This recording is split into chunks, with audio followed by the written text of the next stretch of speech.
Youth climate activists have risen to prominence as environmental leaders in recent years. And while this can point to increased awareness and political action, the solutions to climate change will take one of the greatest transformations in society since the Industrial Revolution.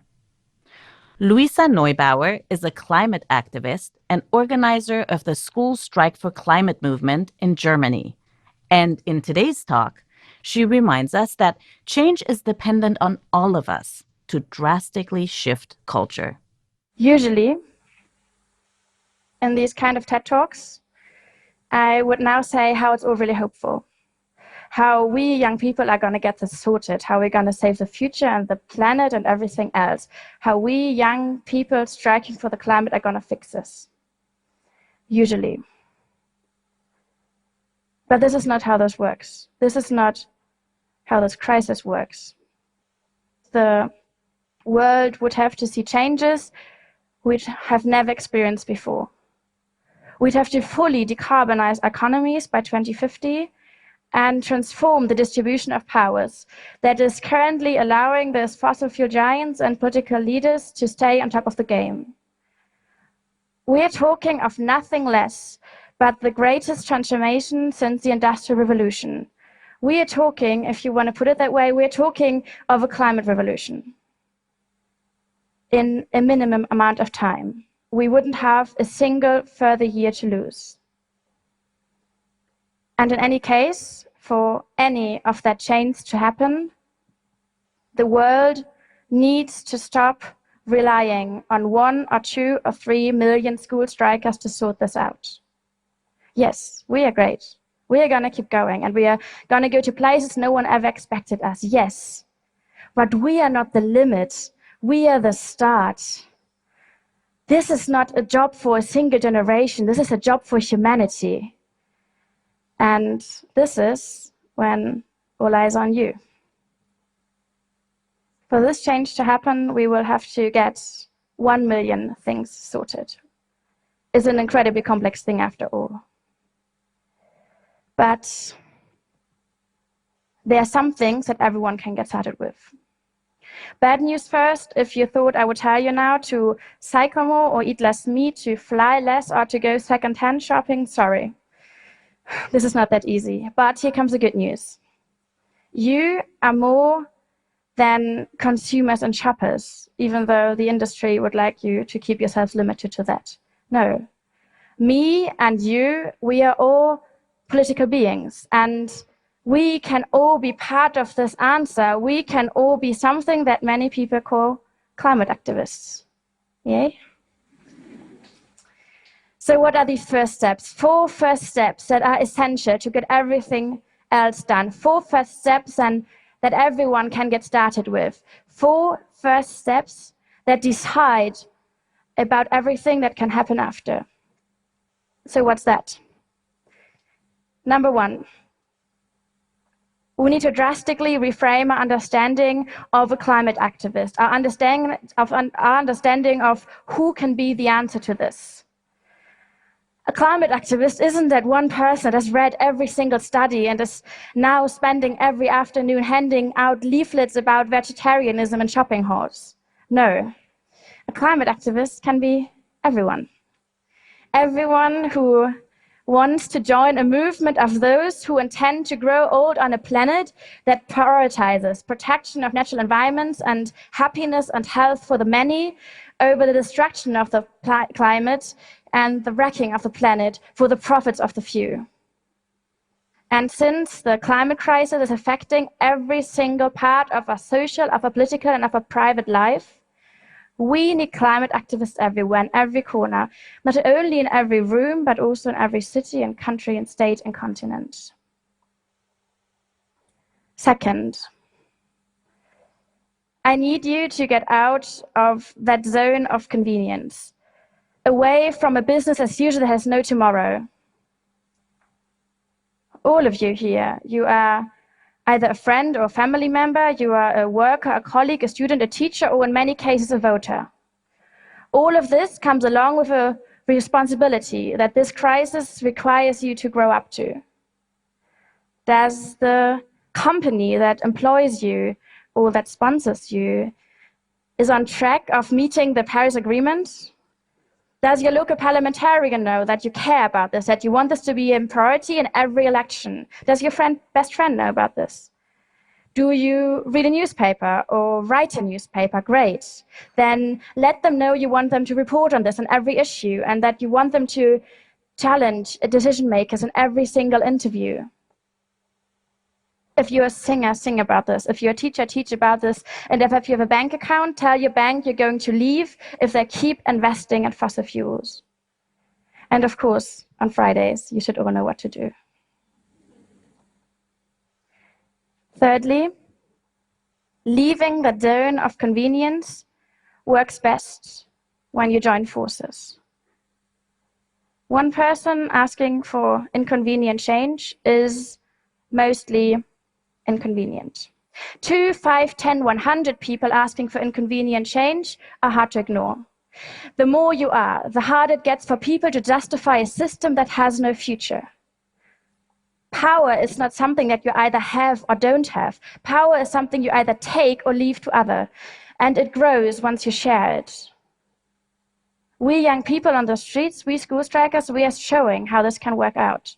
One single school striker will always be one single school striker, or Greta Thunberg. 2, 5, 10, 1,000 people striking school are a movement, and that's what we need everywhere. No pressure. And number 4, finally, and this is probably the most important aspect of all of this. I need you to start taking yourselves more seriously. If there's one thing I've learned during 7 months of organizing climate action, is that if you don't go for something, chances are high that no one else will. The most powerful institutions of this world have no intention of changing the game they're profiting from most. So there's no point in further relying on them. That's scary, I know. That's a huge responsibility, a huge burden on everyone's shoulders, yes. But this also means, if we want to, we can have a say in this. We can be part of that change. We can be part of that answer. And that's quite beautiful, right? So let's give it a try. Let's rock and roll. Let's flood the world with climate activists. Let's get out of the zones of convenience and join forces and start taking ourselves more seriously. Imagine what this world would look like, where children would grow up knowing their future was this one great adventure to look forward to and nothing to be scared of. What this world would look like, where the next climate conference is this great happening of people who come together, who had heard the voices of millions, who would then roll up their sleeves ready to create real change. You know, I dream of this world where geography classes teach about the climate crisis as this one greatest challenge that was won by people like you and me who had started acting in time because they'd understood they had nothing to lose and everything to win. So why not give it a go? No one else will save this future for us. This is more than an invitation. Spread the word. My name is Luisa Neubauer. I grew up in one of the most privileged parts of the world, in Hamburg in Germany. Growing up, I believed that just as my parents would take care of me, governments would take care of the big problems in the world. I grew up in a world that told me that things would just get better and better for everyone. I grew up in a fairy tale. Part of this fairy tale is the story of Germany, or to be more precise, the role of fossil fuels in Germany. The most obvious impact of fossil fuels in Germany are soaring emissions. Germany is the country fourth most responsible for the climate crisis. Growing up, however, I didn't know that. What I knew was this. Without fossil fuels, there could never be economic growth. Without economic growth, there couldn't be jobs, there couldn't be wealth, there couldn't be peace. So Germany burned coal, oil, and gas, no matter where it was coming from. This fairy tale isn't unique to Germany. There are versions of it everywhere. It took me years to figure out what was behind this fairy tale. And once I did, I became a climate activist. And together with thousands of others, we organized the largest climate protests ever seen. People then very quickly started calling us naive, and most found we were so radical. Yet the only thing we really did is we broke with the fairy tales, and instead we told the truth. And because there are fairy tales everywhere, telling the truth in the climate crisis means deconstructing almost every aspect of it. People, for instance, call the climate crisis man-made. And while there were indeed humans behind it, it's much less man-made and much more fossil fuel-made. It's made possible by the exploitation of coal, oil, and gas, and the profit-driven economic systems behind it. Calling the climate crisis man-made implies it's an accident of human nature, whereas it's actually a relatively small group of people in just a few places around the world. The fossil fuel industries, their marketing, and their political supporters. The fossil fuel industry itself is also a powerhouse of fairy tales. 50 years ago, they knew that their business would lead us into a climate disaster. Back then, in the 70s and the 80s and the 90s, they had the chance to use that knowledge to introduce a transition to renewable energies. They decided not to. And instead, they started telling fairy tales. They started campaigns to mislead people. They denied their own climate science that they did themselves. And by that, they stole our very first historic chance to act from us. So now, for many lives, it's already too late. The droughts, the fires, the floods, it's all happening already. In 2022, no place is safe anymore. So as the catastrophes can no longer be denied, fossil fuel industries have again started telling new fairy tales, and this time they present themselves as part of the solution. They call it transition. They promise innovations. They speak of green growth, and it sounds wonderful. It is powerful too. People really want to believe that this time, the Equinors, the Totals, the Shells, and all the others, this time, they will not steal another chance to act from us, right? I would like to believe that too. But I cannot, for two very simple truths. Number one, we do not have time for any more delay. So whoever tells us that they will just need some more time does not understand the very basic logic of the crisis we're in. Back in Hamburg, when I was in school, we would get 90 minutes to finish a math exam.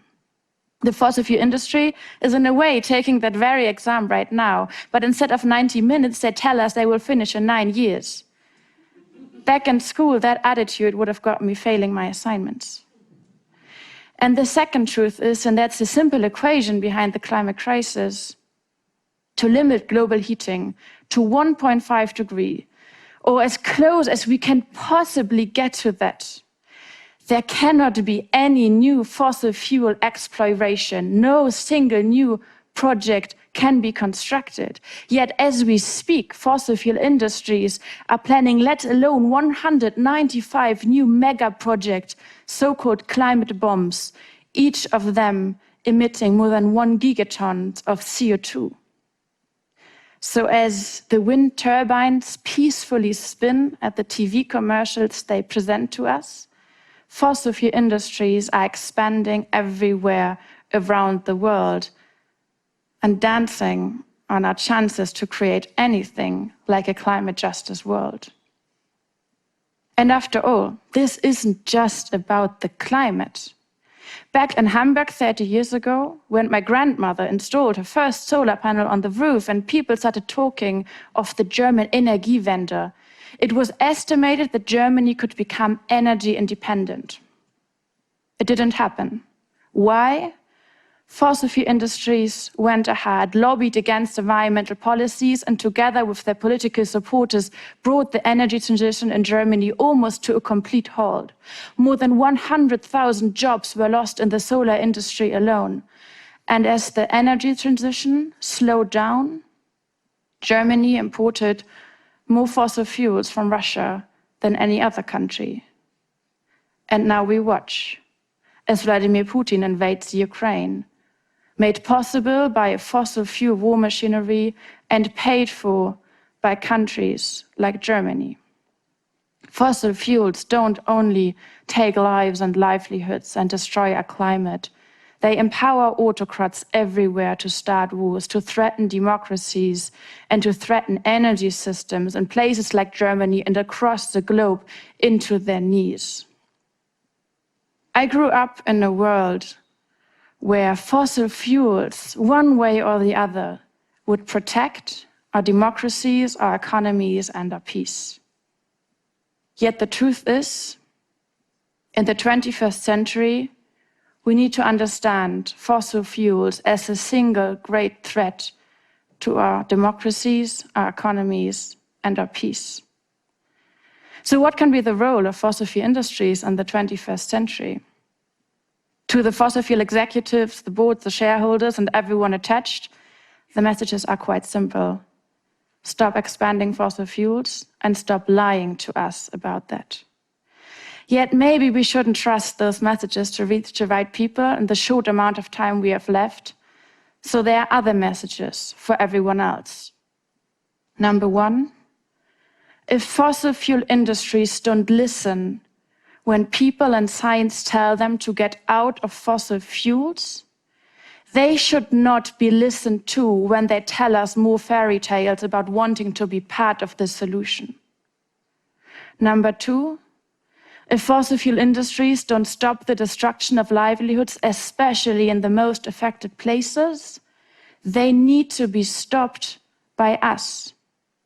And number three, if fossil fuel industries get to make the rules about the transition we so desperately need, we will not get that transition. These rules will have to be made by the people so they can ever be just and ever be on time. And they will have to be informed by the science that luckily today tells us everything that we need to know. So this is a call for the people everywhere, for the normal people to stop their normal lives and start beginning to build a new tomorrow so that at some point we can have a new normal again. That new tomorrow, it won't be built for those who have brought us into this entire mess, whom we have no reason to trust and who wish to sit at the same table as we do, but will never sit at our side. It will be built for everyone else. It will put people over profits and lives over fossil fuels. It will be just, and it will be safe, after all. So I'd say, let's get to work.